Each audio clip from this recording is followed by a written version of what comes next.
Kahit na nga natutuligsa si John Rendes, ay dead man na nga lang ito o hindi niya na pinapansin ang patuloy na pangmumok o pang-iinsulto sa kanya ng ilang netizen.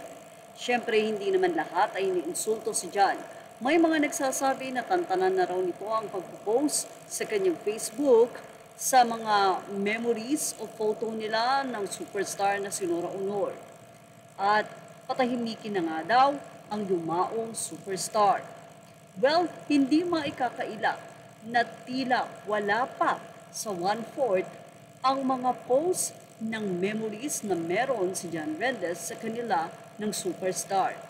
Halata din na napaka-supportive ng superstar na si Nora kay John dahil sa pagbablog din nito ay nakasuporta sa kanya ang superstar. Marami namang mga fans ng superstar na si Nora Honor ang nagpapasalamat kay John Rendes.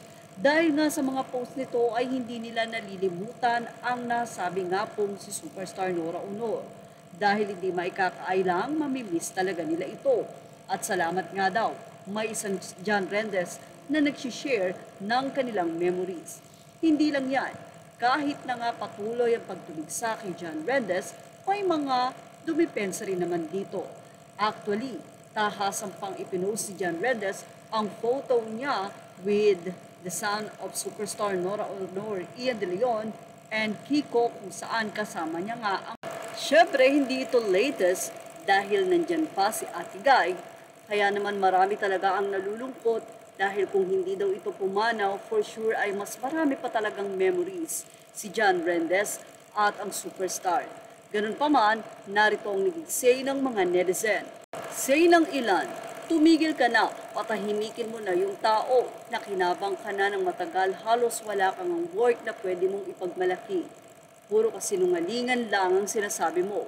Puro pabor sa'yo, dyan ka na lang sa bahay mo, manahimik ka. Ang isa ay sinabing okay lang yan, Sir John, salute you. Ingat po, God bless you, Sir John. Mahal na mahal ko si Ate Guy.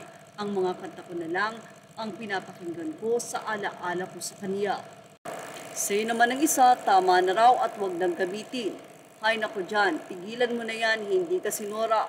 Gusto mo lang na pag-uusapan na kinabang mo gusto kay superstar. Highs. Masakit man ang mga salitang ito ay hindi nga ito nagiging hadlang para alalahanin ni John Rendes si superstar Nora Honor sa pamamagitan ng pagpo-post ito ng kanilang mga throwback or mga memories na pinagsamahan nila. Hindi naman daw maikakaila na talagang napakarami nito. At syempre maraming netizen pa o fans ni Nora ang sobrang nag-aabang sa mga posts ni John. Yan ang ating Showbiz Now update. Images are all credit to the rightful owners. Thank you for watching Showbiz Now.